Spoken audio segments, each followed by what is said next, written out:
Manheru akanaka muri Zimbabwe makateerera nepfenyuro yeChange Radio nhasi musi wechina 29 Chivabvu 2025. Nhau dzichiverengwa naThompson Hove. Tichiti hezvinoi zviri munhau dzedu. Yambiro yava munangagwa kuvatori venhau yotaridza kusaremekedza mutemo wemedia freedom. Chishuwo chetagwirei chekupinda pachigaro chekonzeresa kusagadzikana mubato reZanu-PF. Munyori mukuru mudunhu reAfrica Ngugu waThiongo oshaya.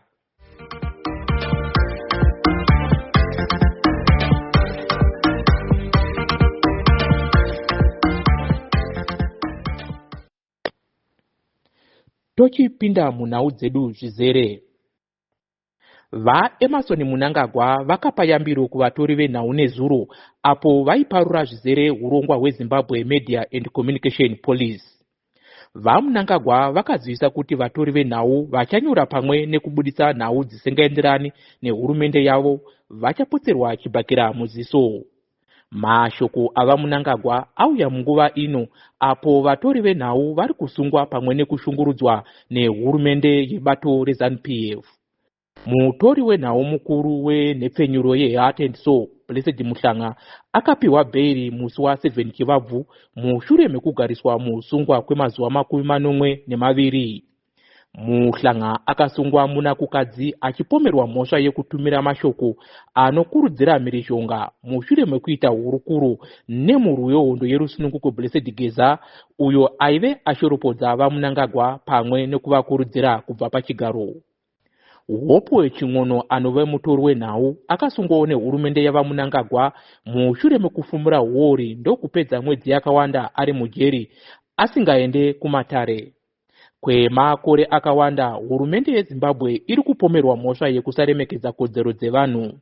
Hurumende inozivikanwa nekushungurudza pamwe nekusunga vatori venhau neavo vanopikisa ichivapomera mhosva dzine chekuita nezvematongerwo enyika. Mashoko anoti chishuwo chamuzvinabhizimusi kuda kwachetagwirei chekuita mutungamiri wenyika chakonzera nyonganyonga nekusagadzikana mubato reZanu-PF. Mutauriri webato reZanu-PF Christopher Mutsvangwa akabudisa mashoko achiti kupinda mubato reZanu-PF nechinangwa chekuda masimba hazvifambirani nezvisungo zvebato. Vazhinji vanoti mashoko ava Mutsvangwa aive akanangana naTagwirei. Vamwe vemubato vanoti Tagwirei ane rutsigiro rwavaMnangagwa avo vakaita kuti ave nhengo yeCentral Committee pamwe neyePolitburo. Chikwata chakarerekera kuna vaMnangagwa chine urongwa hwekushandura bombero remutemo nedonzvo yekupfuudzira mberi sarudzo nemakore 2 nechinangwa chekupa nguva kune avo vakasarudzwa kutsiva vaMnangagwa pachigaro vatambirwe nevanhu. Izvi zvaunza kurwisana kukuru mubato reZanu-PF. Mutevedzeri wavaMnangagwa vachivengwa ndivo vevamwe vakatarisira kuenda pachigaro cheutongi. Kurwisana mubato reZanu-PF kwasvika panguva yakaoma. Munyori ane mukurumbira mudunhu reAfrica Ngugi waThiongo ashaya. Ngugi waThiongo ashaya ava nemakore 80 ekuberekwa. Kushaya kwaNgugi kwaunza kusuwa kukuru mudunhu reAfrica nepasi rose. Ngugi akanyora mabhuku anechitsanama anosanganisira Matigari, The River Between, Weep Not My Child, A Grain of Wheat, I Will Marry When I Want, Devil on the Cross, Decolonizing the Mind, Wizards of the Crow, Dreams in the Times of War. Ngugi waThiongo ndeumwe munyori mukuru akasimudzira ngano nyorwa nenhoroondo yedunhu reAfrica. Ndeumwe wevanyori aidada pamwe nekunyora nerurimi rwechikikuyu. Nhengo yezvematongerwo enyika Jelas Muwarire atsanangura chikonzero chiri kuita kuti vaMnangagwa pamwe neshamwari dzavo dzezvigananda vaite urongwa hwekupinda mutemo yetatu vari pachigaro. Muvhidhiyo yaonekwa nepfenyuro yeChange Radio, Mawarire atsanangura nezveuori hwakakura huri kuitwa munyika yeZimbabwe kuburikidza neTreasury bill iro riri kushandiswa kuba mari inofanirwa kunge ichishandiswa kugadzira migwagwa, zvipatara, zvikoro, madhamu pamwe nezvivakwa zveveruzhinji. Mawarire afumurawo kambani yekuvimba iyo iri kushandiswa navaMnangagwa pamwe neshamwari dzavo kuba mari yenyika. Ngatinzwei Mawarire achitaura. The third term is really lucrative for these criminals. For instance, the permanent secretary in the Ministry of Finance, and on behalf of these six, also runs a treasury bill scandal in the country, where people who were issued out with treasury bills in 2019, when we had a change of currency, when the Zimbabwe government could not pay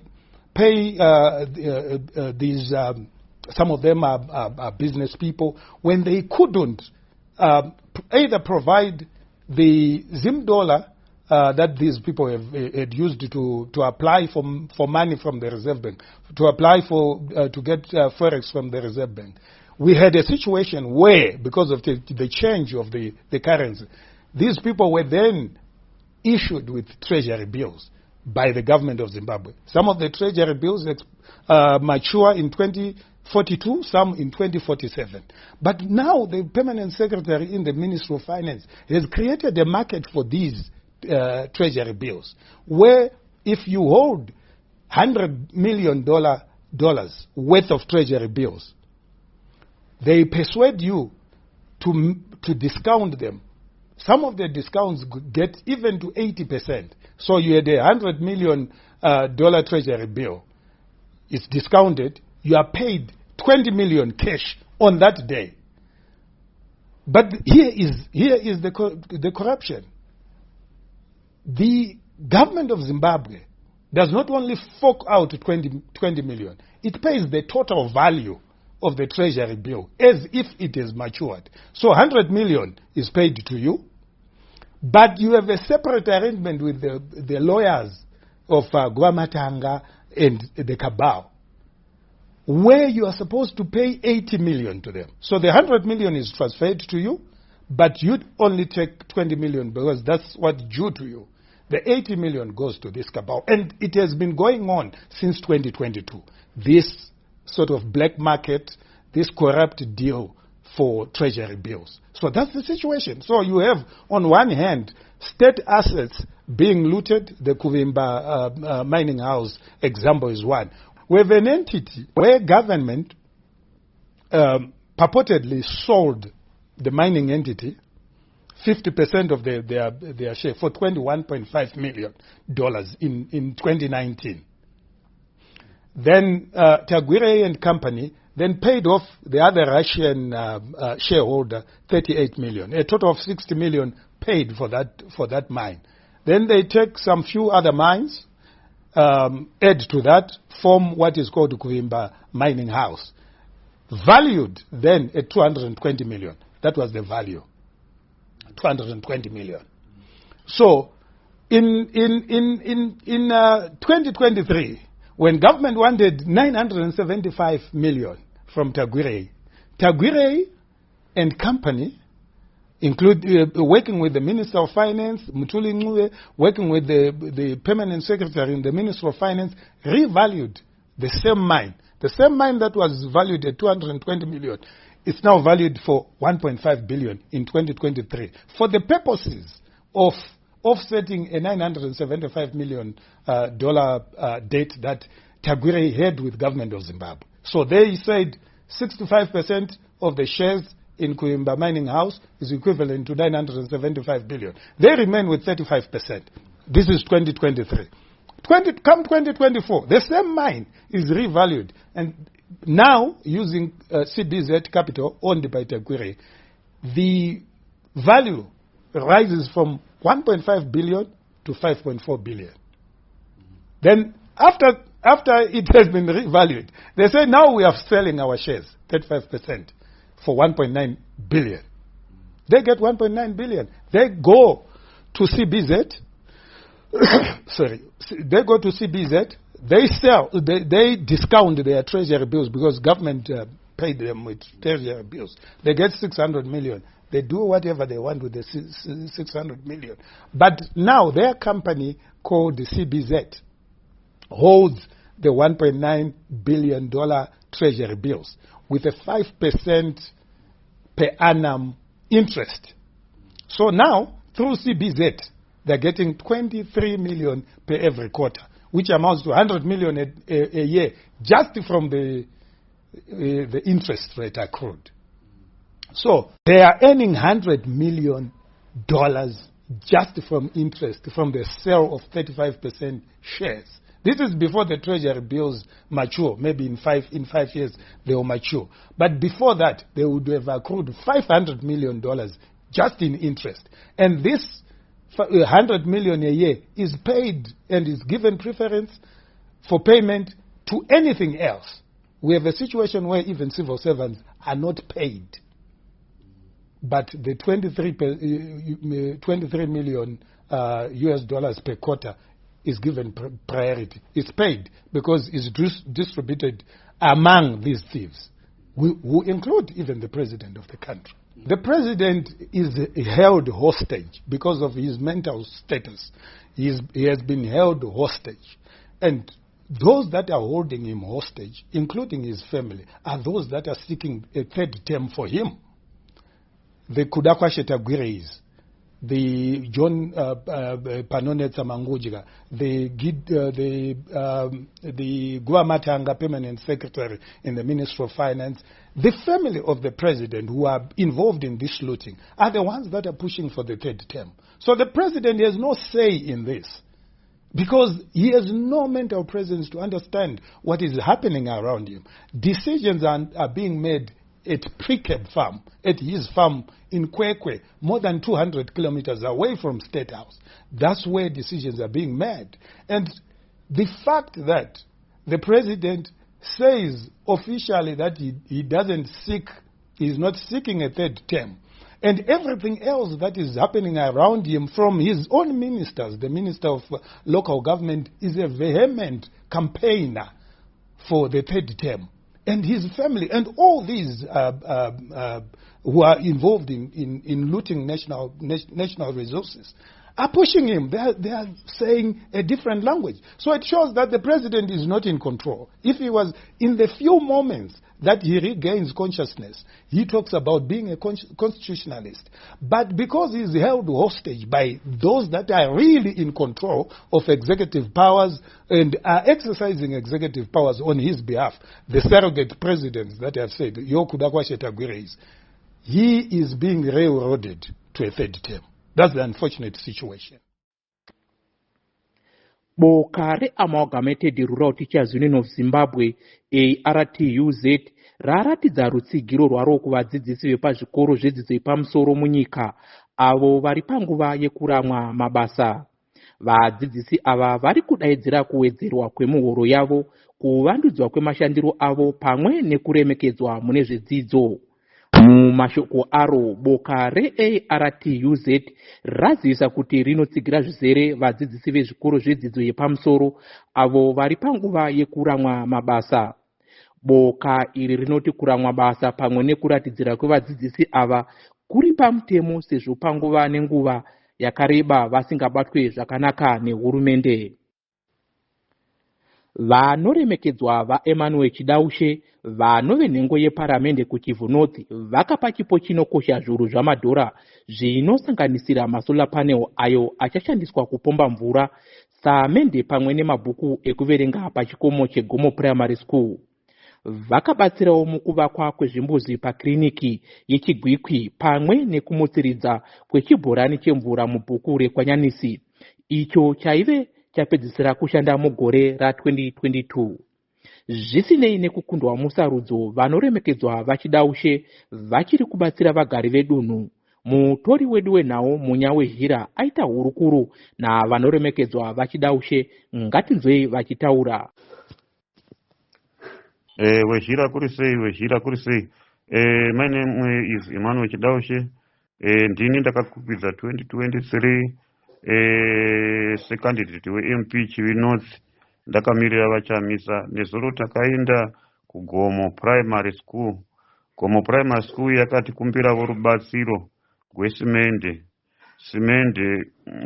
gwesimende nemasola. Masola vakachera mvura yavo, saka vakuda kuti vawane zvingaita kuti vagone kupamba mvura yavo kuti vagone kuishandisa. Takavavigira sola dzavakakumbira Vakakumbira sola vabereki suru SDC kwete maticha na headmaster. Vakatikumbira SDC saka takavapa masola vakatikumbira. Tikazondeya zvechikoro chese vachitiratidzawo zvimwe zvingadiwa. Takapinda mumaclassrooms avo tikaona kuti akatsemuka ava kuda kutowira, haachaiti. Vakuvaka classroom block nyuwani. Saka classroom block idzva iri riri kudawo zvikwanisiro. Sofa rakangovakwa risati radoikwa slab, riri kudawo cement. Paslab vari kuda simende dzokwana 100, kuzosimudzawo ndizvo vanodawo simende dzakati wande, saka vari kuda kubatsigwa sechikoro. Takaona tabva pablock iri takaenda zvepamatoilet avo mashauro aripo ava kuwira zvekare, saka vari kuvaka matoilet manyuwani. Takavapawo simende dzinokwana 5 bags chete nokuti ini handinawo, asi chikoro chiri kushupika zvokwadi. Maclassrooms atakashanyira ese atsemuka, mafloor hamuchinangova makomba. Chikoro ichi chinoda rubatsiro kunobva kwatiri isu senharaunda secommunity. Zvakare tabva pachikoro ichi tavapa masola, tavapa simende nematextbook. Ndakapa matextbook 10 futi zvakare. Takazoenda panearby community boho tikanochigadzisa ibhorani ichi changa chava ne5 years chisingashandi, asi pari zvino chava kushanda. Ndizvo zvomukoma wezhira munya. Mudzimai wekugokwe Mavis Sivanda ane makore 33 ekuberekwa atongerwa kugara mujeri kwemakore 2 mushure mekutora ropa zvisiri pamutemo pamwanasikana ane makore 10 nemusi wa26 Chivabvu mudhorobha reGokwe. Mutongi Honest Musiwa vakatonga Sivanda nemhosva iyi. Chiitiko ichi chakaitika nenguva dza10 mangwanani panzvimbo yeSai Mart apo Sivanda anoita mabasa ekutengesa. Veruzhinji munharaunda vafara nekuda kwemutongo wakapiwa Sivanda. Vamwe vagari vanofungidzira kuti Sivanda aida kushandisa ropa iri kuita zvemishonga. Kugadzwa kwaAbrahamu Nyamande samambo Chirumhanzu kwambomiswa parutivi. Izvi zvatevera mushure mekunge vari kupikisana nekugadzwa kwake paumambo vanyora tsamba kudare guru redzimhosva vachipokana nekusarudzwa kwake kuve ishe. Vanhu vanoti Nyamande haazi iye anofanirwa kugara pachigaro cheushe muumambo hwekwachirumhanzu. Mutongo uchabuda mudare ndiwo uchaita kuti pagadzwe mambo mutsva. Mazuva apera vazhinji vakaratidza kushushikana nemudhuri wakavakwa pamusoro penjanji muguta reHarare. Izvo zvakaita kuti vabvunze kambani yezvitima yeNational Railways of Zimbabwe nezvemudhuri uyu. Zvichakadaro, kambani yeNational Railways of Zimbabwe yakazivisa kuti hainei nechekuita nenjanji iyi sezvo isingachashande. Kambani iyi yakazivisawo kuti mudhuri uyu wakavakwa nekambani yezvizvarwa zvekuChina panumber 44 Tilbury Road kuWillowville. VeNational Railways of Zimbabwe vakazivisa kuti vakataurawo nechizvarwa chekuChina Mrs. Lee avo vakati vaive vavaka mudhuri uyu senzira yekuchengetedza munzvimbo